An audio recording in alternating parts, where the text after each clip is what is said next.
This morning's scripture is John chapter 4, verses 1 through 26. Sit back and settle in. This will take a while.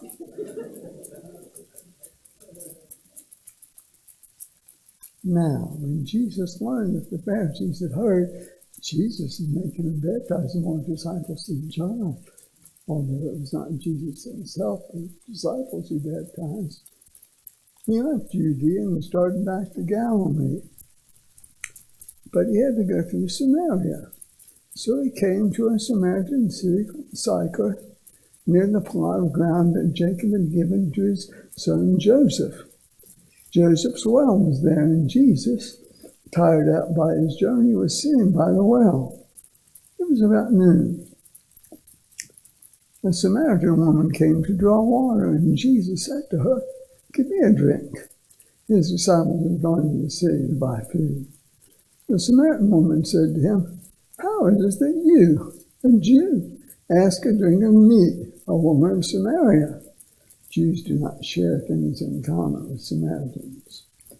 Jesus answered her, "If you knew the gift of God and who it is that is saying to you, 'Give me a drink,' you would have asked him, and he would have given you living water." The woman said to him, "Sir, you have no bucket, and the well is deep. Where do you get that living water? Are you greater than our ancestor Jacob, who gave us the well, and with his sons and flocks drank from it?" Jesus said to her, "Everyone who drinks of this water will be thirsty again. But those who drink of the water that I will give them will never be thirsty. The water that I will give will become in them a spring of water, gushing up to eternal life." The woman said to him, "Sir, give me this water so that I may never be thirsty or have to keep coming here to draw water." Jesus said to her, "Go, call your husband and come back." The woman answered him, "I have no husband." Jesus said to her, "You are right in saying, 'I have no husband,' for you have had 5 husbands, and the one you have now is not your husband. What you have said is true." The woman said to him, "Sir, I see you are a prophet. Our ancestors worshipped on this mountain, but you say that the place where people must worship is in Jerusalem." Jesus said to her, "Woman, believe me, the hour is coming when you will worship the Father neither on this mountain nor in Jerusalem. You worship what you do not know. We worship what we know, for salvation is from the Jews. But the hour is coming and is now here when the true worshipers will worship the Father in spirit and truth. For the Father seeks such as these to worship him. God is spirit, and those who worship him must worship in spirit and truth." The woman said to him, "I know that Messiah is coming, who is called Christ. When he comes, he will proclaim all things to us." Jesus said to her, "I am he, the one who is speaking to you." May God bless us with understanding of the scripture.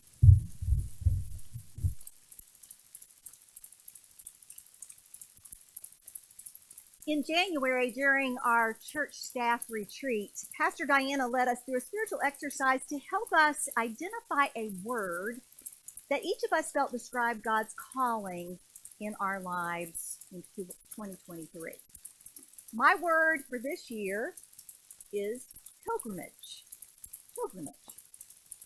And I don't know if that word came because of our upcoming trip to the Holy Land later in May this year. Perhaps it was, probably was, because I do think of that journey as a pilgrimage as we explore places that mean so much to our faith. But as I reflected more upon the word pilgrimage, I realized that it wasn't just about going to a special place. Pilgrimage is also about spiritual exploration. It's about returning to or visiting, not to stay necessarily, but to spend enough time to allow God to speak to my life as I continue to journey through my life. And whether that happens through literal travel or the spiritual journey, pilgrimage for me is always about encountering and being transformed by God. It's about intentionally paying attention and being open to where the Spirit leads. It is recognizing that I have not arrived and that there's more to learn about this life of following the way of Jesus, a way which requires giving up control and giving up expectations, and as our theme for today calls us, giving up superiority. Will you join me as we offer ourselves to God in prayer?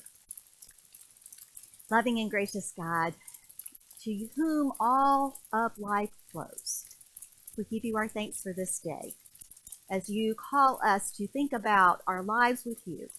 And I pray that as we deal with a difficult topic, that the words of my mouth and the meditations of all of our hearts might be pleasing and acceptable in your sight. For you, O God, are our strength and our Redeemer. Amen. Today we are turning to a familiar text. In fact, I did some checking, and we've actually looked at John chapter 4 3 times in the last 6 months. And that's because this is a rich text that, much like a diamond, has many facets to it, many sides to it that speak to our spiritual journeys. And so today I want to focus on just one verse, verse 4, which tells us that Jesus, who was on his way back from Galilee to Galilee from Judea, had to go through Samaria. Said he had to go through Samaria. Now, I want to take a look at a map to help us to see this verse with a little more clarity and why having to go through Samaria was a thing. So here's a map of Palestine in Jesus' day, and you will see up in the north of that map is Galilee. That's the region, the area where Jesus was from and spent most of his ministry. And then down south in the southern region was called Judea. You find Jerusalem, where the temple was. And so all of the big annual Jewish festivals, 3 holy weeks, if you will, happened in Jerusalem at the temple. And that meant all good Jews from the Galilee area up north had to make a pilgrimage. They had to make a trip to Jerusalem, which, depending upon the route, would take anywhere from 3 to 5 days to get there.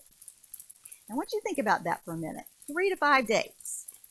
Why the big difference in the travel time? Well, it has to do with the geography. Take another look at the map. Do you notice what is between Galilee and Jerusalem? What is it? Samaria.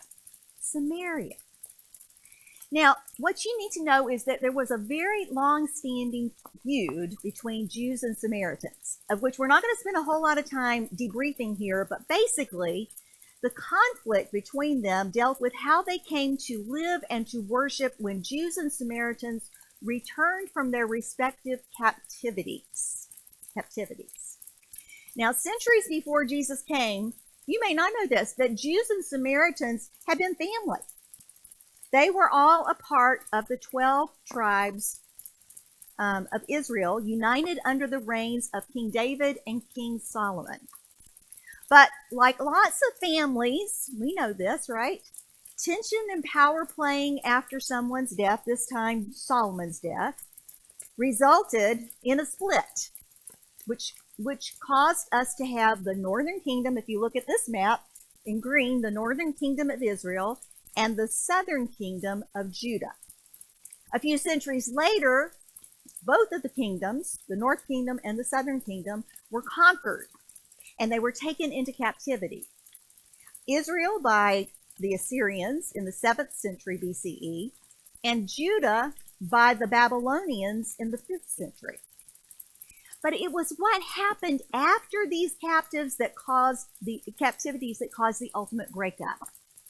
And that's because the people who came back into the area known as Samaria had intermarried with their captors, with the Assyrians. And they built a new shrine to God in the mountains, which actually followed many of the old traditions that occurred in the temple in Jerusalem. But during the captivity of the southern kingdom in the 5th century, The Jews strongly enforced a prohibition against intermarriage with their captors, the Babylonians. So when they came back to Jerusalem, they quickly rebuilt the temple that had been destroyed. They looked at their long-lost cousins up north a little bit, what they were doing, and they said, "You are no longer a part of this family." So what happened? The feelings between Samaritans and Jews were so visceral that the Jews refused to even go through Samaria, which would have been a much shorter route to Jerusalem. Talk about petty, right? The Jews would not allow themselves to be defiled by those who were less than their purity in bloodline. And that was just fine with the Samaritans because they were offended by the arrogance of their high and mighty uppity cousins. They wanted nothing to do with each other. So the bottom line was, when there was a need to go to Jerusalem, the Galilean Jews would make the trip almost twice as long to avoid going through Samaria. So that's the context for this story that tells us that Jesus had to go through Samaria. Why? We'll come back to that. But we know the story. Dan, thank you for reading it again.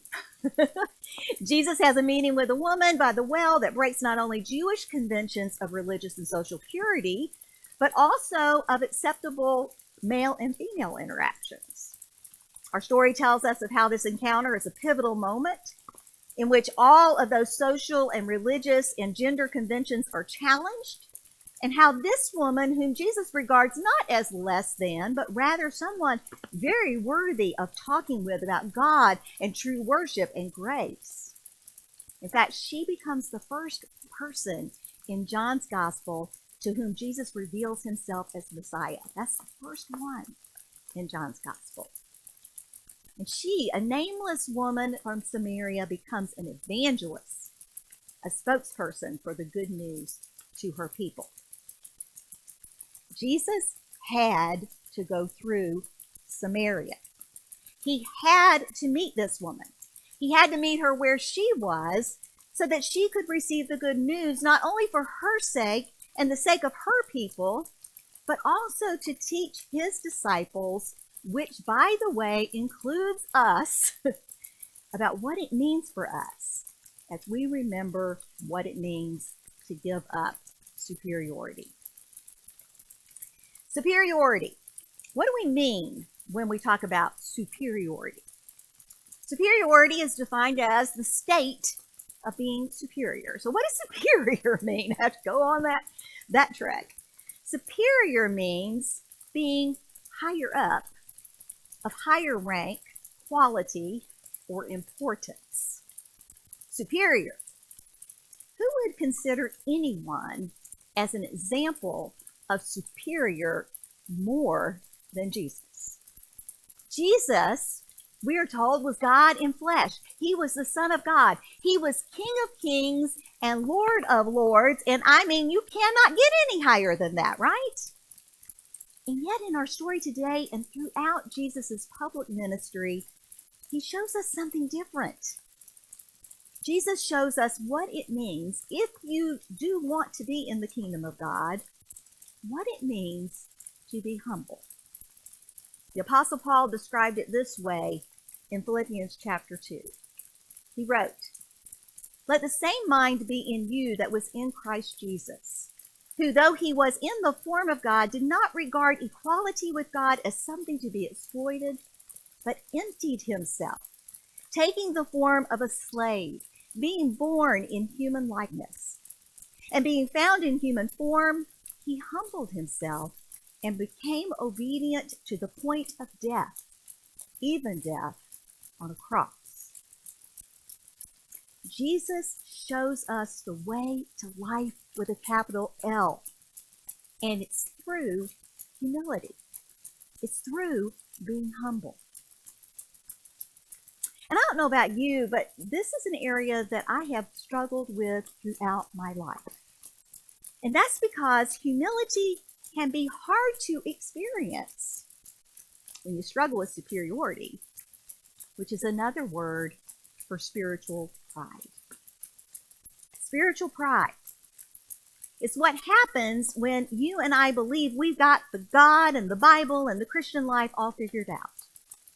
It makes us feel superior to others, which often leads to criticism and defensiveness and self-centeredness. Why do we know that that's a problem? Well, because of all the people Jesus ever had a criticism for, it was always those with spiritual pride. Those who were confident that they were God's favorites because they were doing everything right. To Jesus, spiritual pride is one of the most significant problems a person can have. Why? Because those of us with this kind of pride have the hardest time recognizing it in ourselves. So how can we spot spiritual pride in our lives? Reverend Jess Holland offers 3 ways for us to recognize spiritual pride, and the first is this. First is unhealthy comparison. Unhealthy comparison. Comparison leads to pride? Really? Yeah, it does. Your journey, your pilgrimage with Christ is your journey. Let me say that again. Your journey, your pilgrimage with Christ is your journey. For you to compare what God has blessed you with, whether it's marriage or family or income, intellect, spiritual gifts, whatever it is, when you compare your life with others, it takes away from delighting in how God has blessed you. Comparison kills joy, and it replaces it with envy. It also sets you against someone God has called you to love. So, unhealthy comparison is one of the ways we can spot spiritual pride in our lives. The second way to recognize spiritual pride is defensiveness. Everyone messes up, or as Paul says in Romans chapter 3, all have sinned and fallen short of what? The glory of God. All of us have. The question is, how do you handle the mistakes or the sins?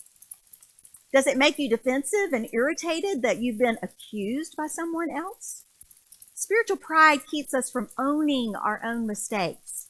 Instead, it spends all of its time focusing on someone else's.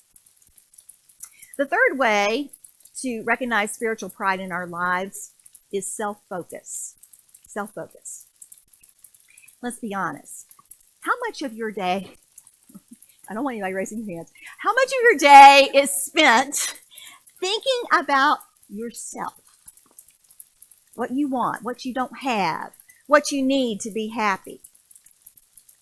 Or if you think you don't do that, how much of your time, you think you spend a whole lot of your time focusing on others? Ask yourself why. What is your motivation for giving? Are there strings attached? Do you give to receive love or admiration or respect? Be honest about how you give to others. Is it all about them, or is it about you? Giving up superiority or spiritual pride is hard, but it is possible because, as Jesus said, with God, all things are possible, even this. And so I'm going to offer us some steps that you and I can take this week to give up superiority. I get that. You don't know how many times I've said spirituality instead of superiority. But how do you give up superiority and spiritual pride? Not only for Lent, but for the rest of our lives. And this is something I really do believe God wants to see happen in my life and yours. We begin by praying for humility. And you have to begin with that. Because if you don't begin with that, you begin with something else, you're not going to ever get there. You have to pray. And pray that God gives you the eyes to see yourself as God sees you. Flawed, sinful, imperfect, but totally and completely loved by God. Pray for a humble heart to see yourself and to see others in this way, which will give you the ability to practice the next step to rid yourself of spiritual pride, and that is give grace. Give grace, an undeserved, unearned gift to yourself and to others. Give the grace of forgiveness even when you haven't been asked for it. Give the grace of compassion to someone who needs it, even if they don't think they need it. Give grace rather than defensiveness. And then third, practice reliance. Trust that God will take care of you as you give up control and superiority. It's unbelievable how much pressure it takes off of us because we can't do everything. But God is able to do more abundantly than anything we can ask or think, the scripture says. And we can rely and trust in that truth. So pray with a humble heart, give grace, practice reliance and trust in God, and last, become a student. Stop pretending that you have arrived, that you know it all. I'll never forget a very wise person who said to me, the more I know about God, the less I know. And the less I know, the more I'm in a place of humility and willingness to learn whatever it is that God wants me to learn. There's only one who can claim to know everything and live as God intends, and that is Jesus. Yet, as we know, he did not live with pride. In fact, he did exactly the opposite. Jesus lived with a humble love for others. Even when he challenged sin, he always did it in a restorative way. Giving up superiority, giving up spiritual pride, means going in and down. Going in and down. That's what my spiritual director said to me last week. She said that so many times we come and we worship God, we experience God for an hour, and then we hurry out and go do. And there's nothing wrong with doing and giving and serving. I mean, at every Sunday morning we say the worship is over, now the service begins. But many times you and I might rush too quickly without first going deeper. Going in and down means taking time to be with God, to journey with God to the places in our lives that we'd rather not go, to lay bare our spiritual pride, our comparisons and defensiveness and self-obsession, to get real with God as we get real with ourselves, so that you and I can receive forgiveness and a humble heart that can take us forward into God's will and way for our lives. And as I said, the first week of the season of Lent, we're on the third week. I'm preaching to me. I'm preaching about my need to give up control, my need to give up unrealistic expectations. And this week I've continued by examining myself. I've been going deeper with God. And I've seen some things that I'm not proud of. And I'll just tell y'all, I'm going to be real with you today. A few weeks ago, when y'all might have heard about the Asbury revival that was going on, and I had to go and find out what that was all about, and I was just kind of looking down my nose at that, and then I remembered that was me when I was 18 years old, when I was 19 years old. And that was me when I went to see the Jesus Revolution this past week. That was sermon preparation, go see what that was all about. That was me. That was me. And you know what? As I went deeper, what hit me even more was the spiritual pride that I had when I was 18 or 19 years old, because I thought I had it all together. And today, I still deal with thinking I got it all together. And God says, no, you don't. You need me. And you do too. You need me. And so I've been praying, and I want to share with you what I've been praying, because I think it might be helpful to you as well. I've been looking at what is the true desire that's deep within, down deep. And it's, number one, to see what's there and to not be afraid of what I'm going to see, no matter what. Second, to know that God is there to meet me where I am and to reveal what real love is. A love that sees me just as I am, with all of my flaws and my arrogance and all the things that keep me from loving God and others more fully. A love that has no bounds and wills to show me the way that leads to life. And then, my heart's desire is to take a step, and maybe even a leap of faith, to keep me on that path, that pilgrimage of growing and abiding in God's love. Jesus had to go through Samaria. He had to meet at Jacob's well with someone who needed living water, not only for herself and for those that she would tell about in her community, but to everyone. He had to go through Samaria for the sake of love, shown through humility. This is my heart's desire as I'm on this spiritual pilgrimage. Because you see, I have to go through Samaria too. I have to encounter my own stuff and to receive the living water that comes. I have to let go of superiority and pride and take on humility for the sake of love. How about you? How about you? What do you see today as you are looking at your life? How is God speaking to you? What are the areas of spiritual pride that's keeping you from the life God intends? What is your heart's desire as you consider the ways that you can give up superiority to God?